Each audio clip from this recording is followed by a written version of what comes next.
Alright, folks, the review of the Springboks versus All Blacks Test Series Round 2.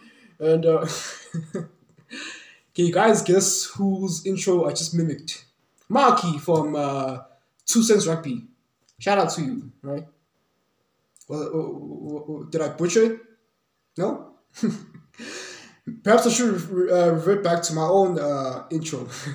Welcome back to the Mrshowtym podcast. In this video, we're going to be reviewing the Springboks versus All Blacks round 2 at Emirates Airline Park that happened yesterday. Ladies and gentlemen, we lost the match, right? We lost it.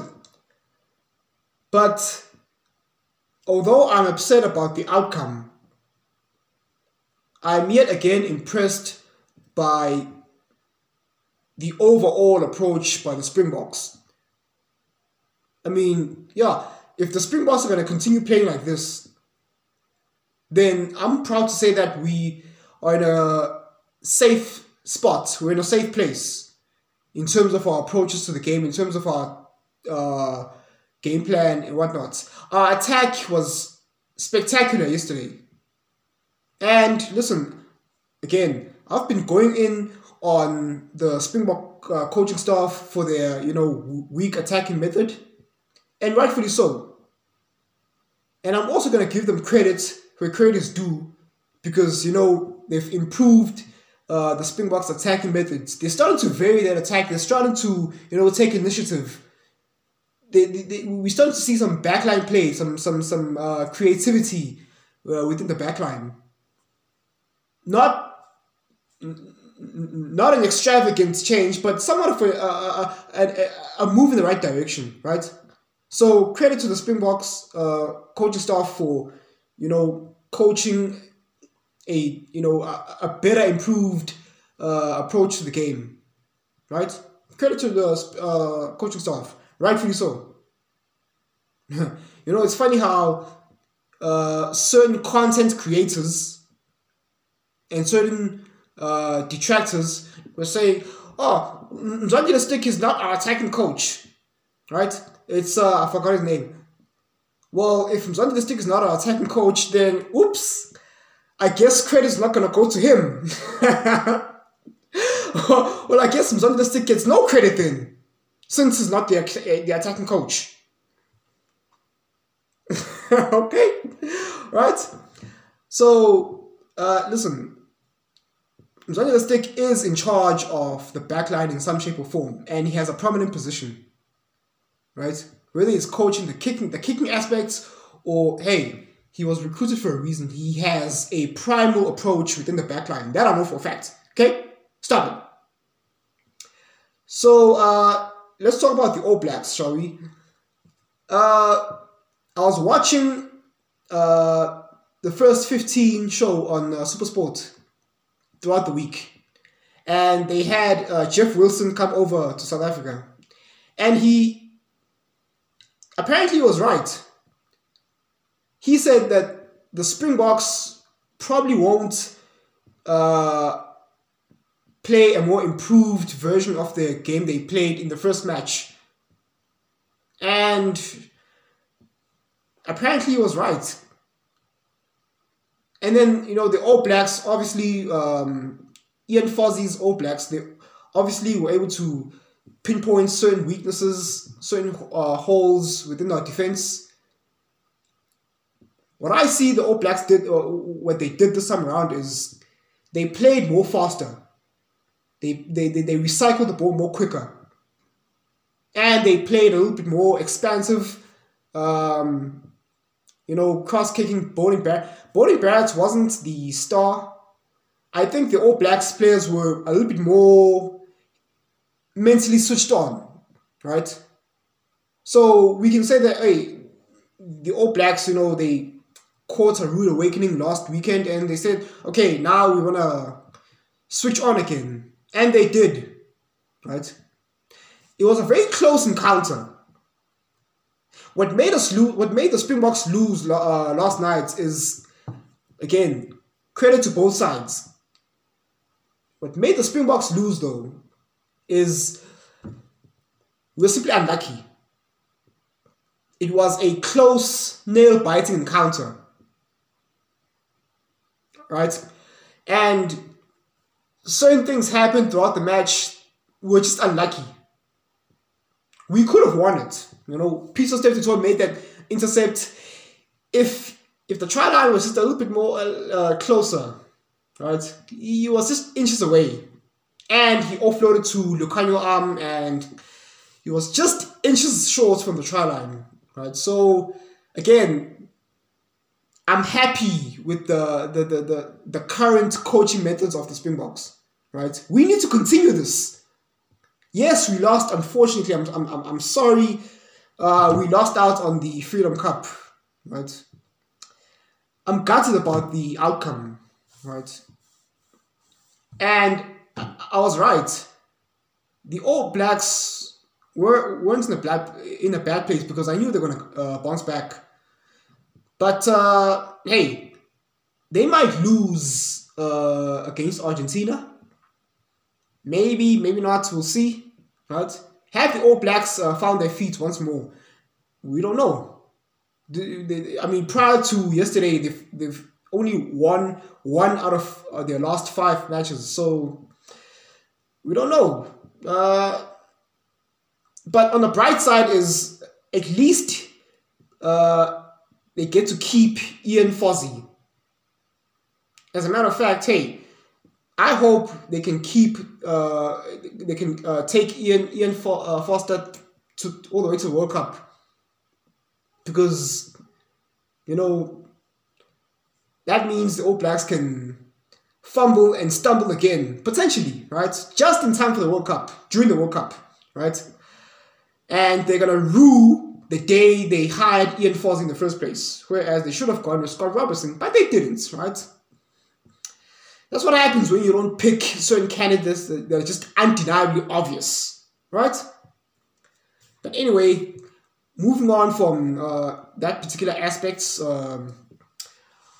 what else do you want to talk about? Oh yeah,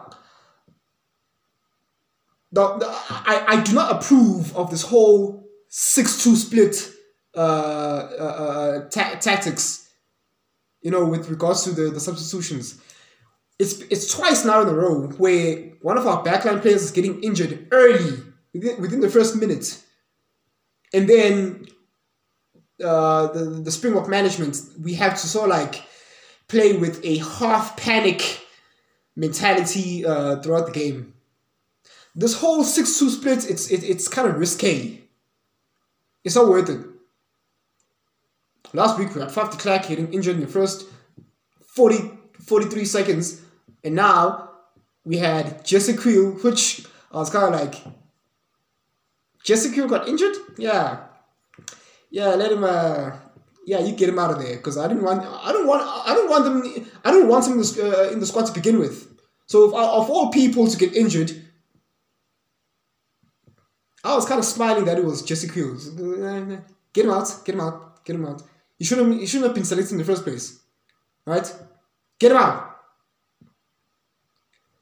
And then another mistake we made is, since Jesse Creel got substituted out, of an HIA, why didn't we pick Leroux to play at wing?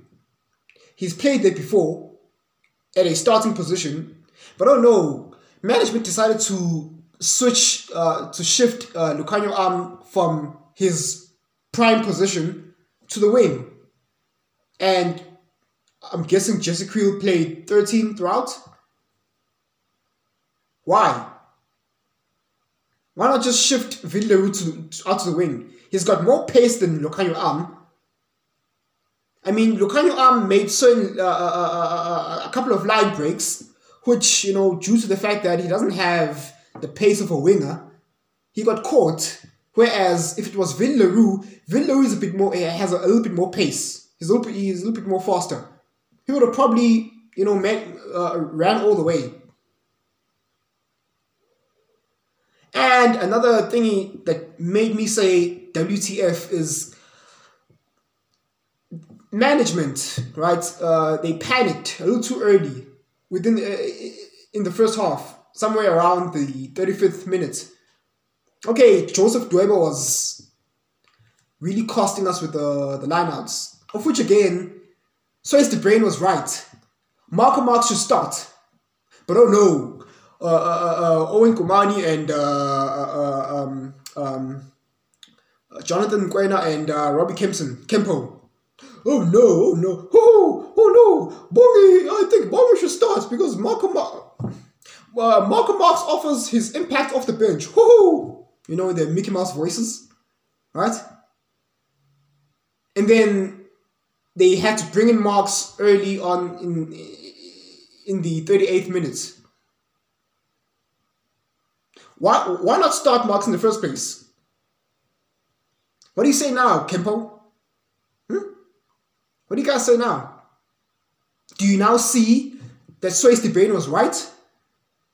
Start Malcolm Marx. Now, yes, some of us, we've been talking about, player rotation. I'm not saying that it was wrong for Jacques Nienaber to pick Joseph Dweba at starting. No, have some variation, but going forward, our starting hooker should be Malcolm Marx. Because, the thing is, Joseph Dweba hasn't had enough game time. I'm not saying he's a bad hooker. His ball carrying is okay, but his line-out throws and his set piece during the set piece is costing us. If you're committing 2 penalty infringements or more, you're costing us. This other time, he was penalized for hooking his leg back too early in the scrummaging, in the scrums. So he costed us 2 penalties there. And another thing, Jasper Wiese is not our 8th man. I would much rather have, also, Dwayne Vermeulen was substituted early. A lot of guys were substituted early in the 35th minute. And they brought in the bomb squad early. I'm like, that kind of that reshuffling, that panic reshuffling, kind of like, it didn't help us at all. And add on top of that the whole 6-2 split thingy. So our managing was off, right? We brought in the bomb squad early.